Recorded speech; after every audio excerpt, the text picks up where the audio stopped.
Mike Owens here. Today I'm joined by Neil, the Haitian sensation Magny, who returns to action 24th of June, facing Phil Rowe, UFC Orlando. Neil, always a pleasure to get your time. How are things with you today? Dude, I'm doing great. Thanks. Definitely happy to be talking to you again. No, it's always a pleasure. It's always a pleasure. First and foremost, let's get straight into the matchup. Give me your scouting report on your coming opponent, Phil Rowe. Oh man, this is an exciting matchup. Like, Phil's a tough, gritty dude. Like, I actually know him personally. I know how hard he trains. I know how much better he gets time and time again. I know how skilled he is in boxing and jiu-jitsu. So it's a very exciting matchup for me. It was one of those matchups that's like, really? This is who you guys want me to fight? There's no one else. It's like 200 welterweights, and this is who you guys want me to fight. So it wasn't like, oh yeah, I'm fighting Phil kind of thing. It's kind of like, crap, I'm fighting Phil, huh? Like, and then it's not because like skill set and things like that. It's more so just like I'm a guy that's always rooting for the guy. I'm a fan of Phil, bro. I want to see him do. I want to see him progress in the UFC and all that kind of stuff. So to potentially be the guy that's like standing in his way, sort of thing. I didn't necessarily like that dynamic when that fight got offered. But at the end of the day, it's the fight business. Go out there, have an amazing fight for the fans, and see what the cards land out there. So what is the relationship with you and Rowe? Presumably training partners at some point, or what's the actual relationship? We trained together for a few times here and there. A couple times in Colorado, a couple times in Florida. We kind of was keeping track of each other's careers throughout the years and that kind of thing. Actually took a photo with him when he was cornering was it Mike Perry at one fight down in North Carolina. I want to say it was North Carolina or South Carolina when I had teammates Drew Dober and Corey. Sorry, Corey Sandhagen and Drew Dober fighting the same card or whatever. And that was before he even got to the UFC and that kind of thing. And he was like, yeah, I'm be up there one day. I'm be up there one day. To sort of fast forward 3-4 years later and him actually being UFC, be on a current 3-4 fight win streak, all finishes and that kind of thing. It's like, damn, you did it. I didn't necessarily want to be one fighting him, but here we are nonetheless. No, 100%. And you mentioned there the win streak that Rowe's on. I did want to bring this up. I think it's a 3-fight knockout streak over the last couple of years. Has his run impressed you, or do you look at it and go, he maybe hasn't been fighting the caliber of guys that have been fighting? Yeah, I mean, it's nothing I haven't seen before. I'm also impressed with how he'd persevered throughout his career. I mean, to go from being, I think it was 0-2 when he first started, to going on a crazy win streak, getting signed to the UFC, and getting this record is definitely something that's impressive. But as far as a competitor, it's nothing that I haven't seen before. It's nothing that I'm not familiar with. I mean, I'm faced the Hector Lombards. I faced all the knockout artists that were there before him, kind of thing. So there's nothing particular about this fight that's kind of like, oh my God, he's a knockout artist. I gotta watch about this. Like, is he a great athlete? Yes. Is he a tough athlete? Yes. Is it something to have to like be overly concerned with one side or the other? Not necessarily. It's to go out there, fight my hardest, fight my best, and I'm guaranteed to come with a victory. 100%. Speaking of that, you mentioned your experience. Is there a particular previous opponent you look at and go, there's a lot of similarities between your upcoming fight with Rowe and kind of them? Is there one kind of example that you think you can highlight? Yeah, I mean, this is one of the first fights that, or one of the few fights where I guess you find a opponent that has either the same reach or a little bit longer reach than I do. And it's definitely something that's going to stick out in training when it comes to training partners, preparation, and all that kind of thing. Is definitely something that I have to be aware of and pay attention to.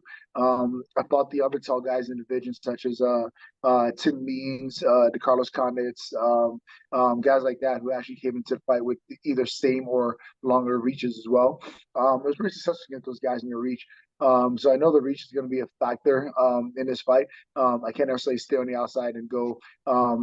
I'll go like, oh yeah, I can jab him, he can't jab me. Like, we're on the outside, we're jabbing each other, and that'll be a long night kind of thing. So having to consider the reach advantage is something that's definitely having my mind going into this fight. No, it makes total sense. I did want to bring up records as well, because I checked the records before we came in. So you've got double the amount of wins that Phil Rowe has fights. So I'm wondering if, in a similar way to the way the D-Rod fight went, is this a key factor, being your experience, being able to have been in those deep waters and to try and essentially drag Rowe a place he's never perhaps been? Yeah, I mean, experience is definitely something that always plays a factor going to the fight, but it's also something that kind of handicaps you at the same time as well. I mean, when it comes to me trying to figure out like, all right, cool, what kind of fighter is Phil Rowe? The guy's forever evolving, forever getting better, constantly growing. I think he just got a black belt in jiu-jitsu last year, even. So there's constant growth in a guy like Phil Rowe. So I can't necessarily look at his past fights and feel like, oh, he's gonna do this or he's gonna do that. Where me on the other end, I have over 30 fights in the UFC banner alone. So it's a lot easier for you to do your homework and think like, okay, cool. He was going to fight me like this, or he's going to fight me like that. The footage is out. Mm. It's definitely easier on their end to game plan for me than it is for me to game plan for them, just based off. A little bit of a technical difficulty there, but Neil, we were talking about your experience in the UFC and how much tape there is to show on you. How much do you think you have progressed over the however long you've been in the UFC? Like when you look back at, say, your first couple of UFC fights to where you are now, how different is the fighter? There's definitely always going to be some progression with every single fight. I mean, whether I win a fight or lose a fight, I'm always going back to my coaches, asking them what I can do better, what can I do different, where did I mess up at, what did I do good, that kind of thing, to kind of build myself as a more complete fighter overall. So there's definitely going to be some things that are going to kind of advance fight by fight, opponent by opponent. But at the end of the day, there's also some things that are great strengths of mine that I use in almost every fight. And those things are kind of hard tendencies to break, so to speak. If I were to go out to fight and not use a jab, I'd be like, huh, you're not jabbing, idiot. Like you have an 80-inch reach plus, like 81-inch reach. Like, why aren't you jabbing? So like that's one thing that like kind of makes it difficult at times. So it's like, yeah, there are some strengths that you have that you have to bring to the fight, and you can't get so caught up in like in game plan and this and that and what the opponent might think that you forget to fight your best fight and use your best attributes. So for me to go out there and not use my best skill sets, regardless how much film is out there on me, will kind of do myself a disservice. So I didn't have to keep that in the back of my mind and be aware of the fact that like I face these guys time and time again. I've been successful time and time again. Don't get too far away from who I am as a fighter and what has brought me here thus far. And I feel like I need to revamp my whole career of fighting style to fit one particular opponent at a time. Yeah, no, that makes total sense. Makes total sense. We talk about the last fight, obviously a fight that never went your way, the loss to Gilbert Burns back in January. Just give me a quick reflection on how you look back on that last fight. Yeah, man, that fight's itself for me because I don't want to I never want to be the guy that has excuses going into a fight. I mean, when I accepted a fight, I was in a particular part of my life and I felt like, yeah, I got a good handle. Everything is going well. Like it's not ideal, but it's nothing I have not necessarily dealt before. I dealt with stress throughout the years being in the UFC anyway. I can deal with it. And as we got closer and closer to the fight, things just kept piling up, piling up, piling up. And I was just kind of like, oh crap, this is a lot. So it was more so for me. I think the biggest thing from that fight is just the mental preparation and where I am mentally going into the fights. Like it's not taking anything away from Gilbert Burns. He's a great fighter. He's a great competitor. He went out there and did his thing. But if I were to look at that fight and look at where I can improve, where I can grow, what I can do better or differently in that fight, it would 100% be the mental approach going into that fight. There's always going to be some kind of baggage outside the cage I have to deal with every single fight. So learn how to compartmentalize those things and put myself in a great headspace to go out there and compete is going to be the key. So that's something that takes practice. That's something you have to like really spend some time with yourself and figure out. And I think that fight with Gilbert Burns, like going out the way that I did, the opportunity where I was at in my career, what that fight would have done for me, definitely kind of jump started that and forced me to go out there and figure out how to compartmentalize and put things in order to go out there and be your best. I was fortunate in the sense that like it wasn't a brutal fight where I went out there and took a ton of damage while I'm trying to figure these things out. But after the fight, it still stung nonetheless. It still hurt nonetheless to go out there and lose a huge opportunity like that. So moving forward, it definitely gave me a good insight on how to approach the fights mentally. I was going to ask about that, about your mentality coming in, because this fight with Rowe is similar to kind of the last three wins that you've had. The Neil win, the Griffin win, and the D-Rod win, where it's you essentially defending your ranking at the top of the division. I'm just wondering where you feel being almost back in that position of kind of giving the guy outside the top 15. the chance to take what's yours, essentially? At that point, it's motivating. It kind of comes to the territory. I mean, I'm either be one of those guys that breaks away and gets back being a contender. I'm one of those guys that kind of sits where I'm at now. So for me, the motivation is 100% going out there and proving that I want to fight a top 10 guy. I want to fight a top 5 guy. I want to get closer to those high contenders or whatever. So for me, it's the same mindset going out there, whether it was fighting a guy who isn't ranked or fighting a guy who's ranked number 5. Is to go out there, make a statement, and take opportunity, take advantage of the opportunity to cement myself with the high ranked guys in my division, where when they talk in title contention, things like that, my name is thrown in the hat. So whether the guy's ranked or unranked, or the guy's number 5 or number 15, it doesn't make a difference to me at all. It's more so about me going out there and showcasing my skill set, my growth, and where I'm at as an athlete. No, of course, of course. You mentioned there about the top end of the division. Obviously, the champion, the world title is obviously the ultimate goal. Been a lot of controversy in your division about a certain Colby Covington and whether he deserves the world title shot against Leonedwards. I feel like I'm going to know your answer, Neil, but can you give me your thoughts on if you think Colby deserves the world title fight? At the end of the day, like, do I think he did enough to win it? Like, I mean, it's not really.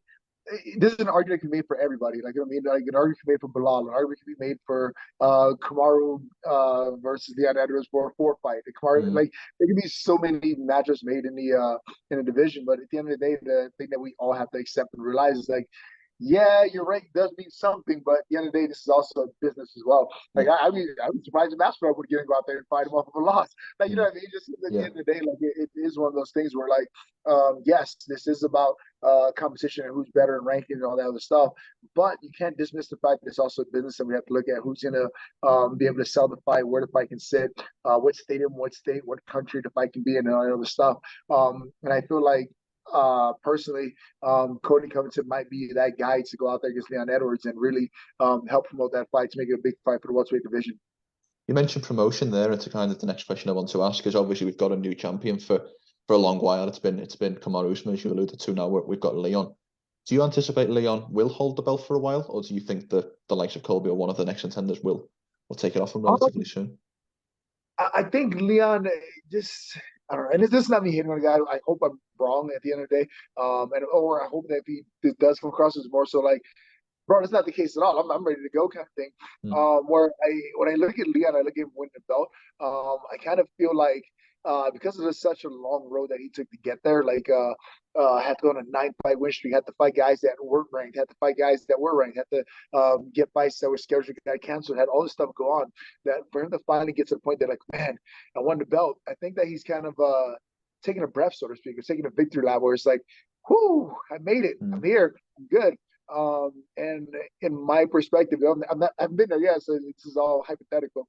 In my perspective, I would think that, like, when you become a champion, when you become ranked top 10, top 5, top whatever it is, when you reach those new markers in your life and your career, it's not whoa, I made it, and me kick my feet up and relax kind of thing. It's like, hell yeah, I made it. And then you look up, it's like, cool, there's more work to be done kind of thing. When I look at Leon, I think he's more so in the mindset and position where it's like, hell yeah, I'm a champ, I made it. And like that's the highest mountain he was trying to climb. He's not looking at the next mountain necessarily. Is the vibes that he gives off when I look at him in his demeanor and that kind of thing.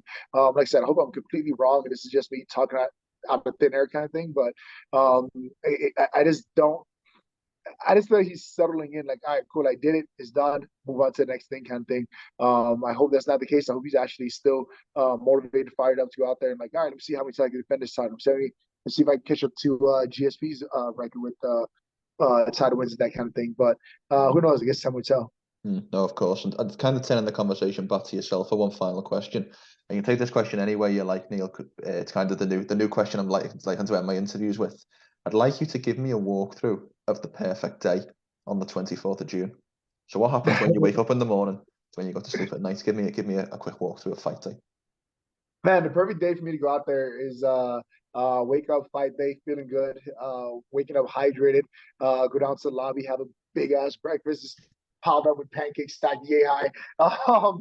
Just kind of enjoying the morning kind of thing. And just kind of lock myself in a good mental space. Getting to talk to my kids that morning and like realize, like, hey, Daddy's gonna go to work today. I can't wait to see you guys tomorrow. And then just kind of from there, locking in, being able to put the phone aside and realize, like, all right, cool, there's work to be done today. Just kind of walking through the process of that day, getting done with breakfast, laying down for a bit to rest and recover, waking up about noon again to go out do a shakeout, going back to rest, recover, eat some more, and then a couple hours later getting up like, all right, now it's time to go to arena and get the job done. Kind of locked in with your coaches and training partners, heading to the arena and doing all the typical backstage stuff, getting checked in by the commission, the drug testing, the long, slow camera walk from the van to the locker room, doing all that stuff, and then get to the locker room, realize like, all right, this is it. This is your moment. This is where you go out there and make a statement. You go out there and take whatever you want next in your career, kind of thing. Go out there, have a great fight, get a finish, and be on the flights early Sunday morning, right back to my boys. I love it. I love it, Neil. It's always a pleasure to catch up, and it's even a greater pleasure to see you back in action in the not too distant future. So I wish you the best of luck for the fight. We don't catch up soon, and thank you as always for the time. I appreciate it. Thank you so much.